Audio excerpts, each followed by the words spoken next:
Setelah makan malam, Misa kembali lagi ke kamar dan sedangkan Arga memilih berbelok arah menuju ruang kerja. Arga melemparkan diri ke atas sofa menyenderkan punggung dengan kepala ke senderan sofa. Sekretaris Tang yang masih sibuk dengan layar laptop di meja kerja, sekilas ia melirik ke arah tuannya lalu kembali menatap layar laptop. Arga menghela napas kasar lalu menatap kesal ke arah pria yang sedang sibuk bekerja itu. "Tang," panggil Arga tegas terselip nada kesal. Namun Tang tidak menggubris panggilan tersebut dan lebih memilih fokus pada layar laptop tanpa mengeluarkan suara apapun. Arga menatap tajam ke arah pria yang terlihat sibuk dengan pekerjaan itu. "Tang."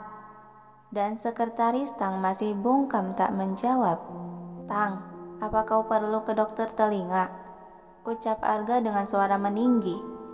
Akhirnya Tang menghentikan pergerakan jemari tangannya di keyboard. Dia mengangkat pandangan melirik ke arah depan. "Ada apa, Tuan?" Arga menghela napas kasar sebelum berucap, "Aku ingin belajar main gitar." Alis sekretaris Tang sedikit terangkat sebelah. "Bukannya Tuan tidak tertarik dengan hal berbau musik?" batinnya heran. "Kenapa tiba-tiba Tuan ingin belajar main gitar?" Sejenak Arga memejamkan mata menyenderkan kepala ke senderan sofa. "Aku tidak suka wanitaku memuji pria lain di depanku." Kembali alis Tang terangkat sebelah. "Akibat Nona Romisa lagi?" batin dia kemudian menghela napas pelan. "Lalu, apakah Tuan ingin saya mencarikan guru untuk mengajari Anda bermain gitar?" Seketika Arga membuka mata. Carikan yang terbaik." Kembali sekretaris Tang menggerakkan jemari di atas keyboard dan menatap layar laptop. "Baiklah." Arga bangkit dari duduknya lalu berjalan menghampiri pria di meja kerja. Dia menepuk sebelah pundak sekretaris Tang. "Kalau bisa secepatnya." Yang dibalas gumaman pelan dari lawan bicara. "Kau boleh pulang, sudah larut." Sambung Arga kemudian berbalik melangkah ke arah pintu keluar meninggalkan Tang yang menatap kepergiannya dengan tatapan tak terbaca. "Setelah mengenal Nona, sikap Anda jadi berubah aneh, Tuan," gumam Tang dan kembali fokus bekerja. Di dalam kamar, Arga baru saja memasuki kamar dan tidak lupa mengunci pintu. Pandangan dia edarkan untuk mencari keberadaan gadis si penghuni kamar. Dan pandangannya terhenti tepat pada Misa yang tengah terduduk di atas karpet ruangan TV membelakangi. Ada senyuman terulas di bibir tipis Arga, lalu dengan langkah pelan namun pasti ia mendekati gadis itu. Dengan gerakan pelan penuh kehati-hatian, Arga mengambil duduk di belakang tubuh Misa kemudian lengannya terulur melingkar memeluk perut ramping itu. Dan Misa yang dipeluk masih sibuk berkutat dengan pekerjaan memeriksa setumpuk berkas berisi tugas para murid. "Sila, kakak lagi periksa tugas, jadi jangan ganggu dulu kakak," ucap Misa yang dia kira orang yang sedang memeluknya itu adalah adik ipar. Arga mencondongkan tubuh dan meletakkan kepala di atas kepala gadis itu untuk melihat apa yang sedang dikerjakan. Sila merasakan pelukan di perutnya terasa erat sekali. Misa merunduk melirik lengan tersebut. Kok tangan Sila kekar berotot gini ya?" Gumam pelan Misa sehingga dia menggerakkan kepala mendongakkan melihat ke atas. "Kamu?"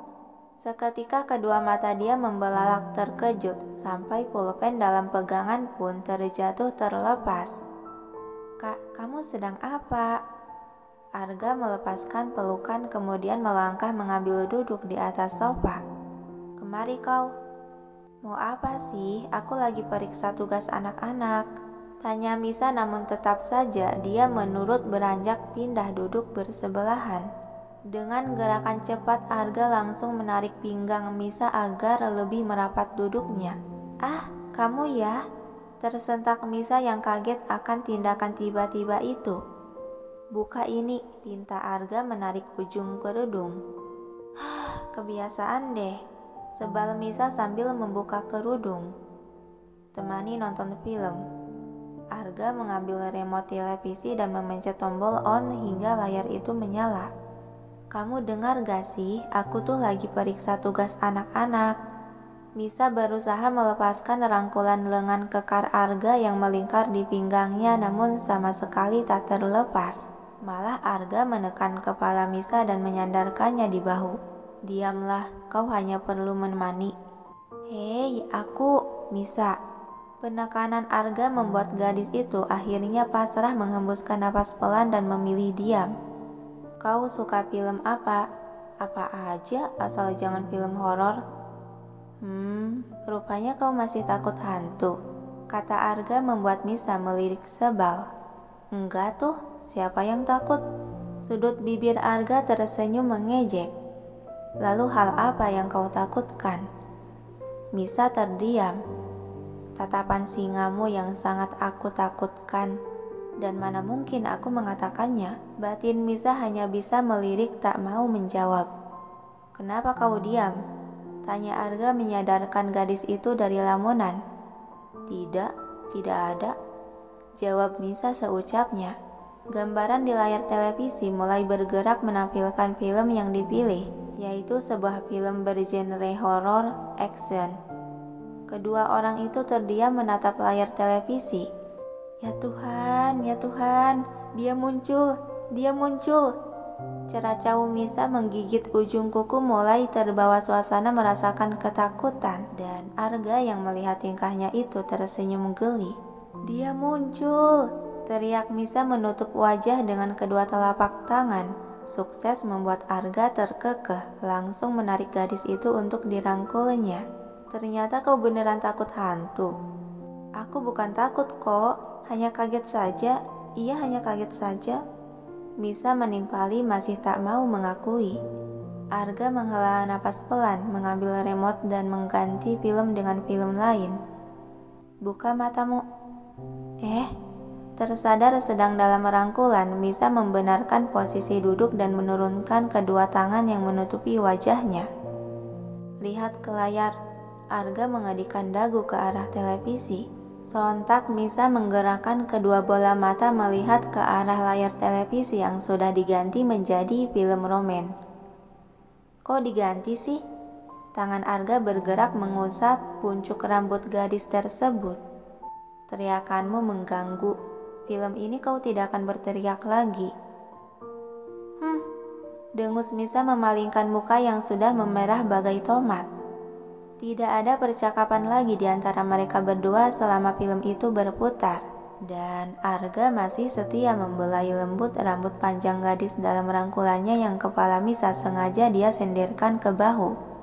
Karena merasakan kelembutan usapan tangan Arga, perlahan rasa kantuk di mata menyerang membuat Misa hanyut ke dalam mimpi memejamkan mata. Sedangkan Arga masih belum menyadari jika gadis dalam rangkulannya tertidur. Ia masih asik menonton televisi. Hei, kenapa kau diam saja? Tanya Arga yang merasakan keheningan sedari tadi, namun tidak ada jawaban dari yang ditanyai. Dengan gerakan pelan, Arga menggerakkan kepala melirik wajah Misa. Ternyata dia tertidur, gumamnya dan tersenyum kecil. Arga menghela tubuh gadis itu, kemudian dengan penuh kehati-hatian ia mengangkat tubuh Misa dan beranjak melangkah ke arah tempat tidur.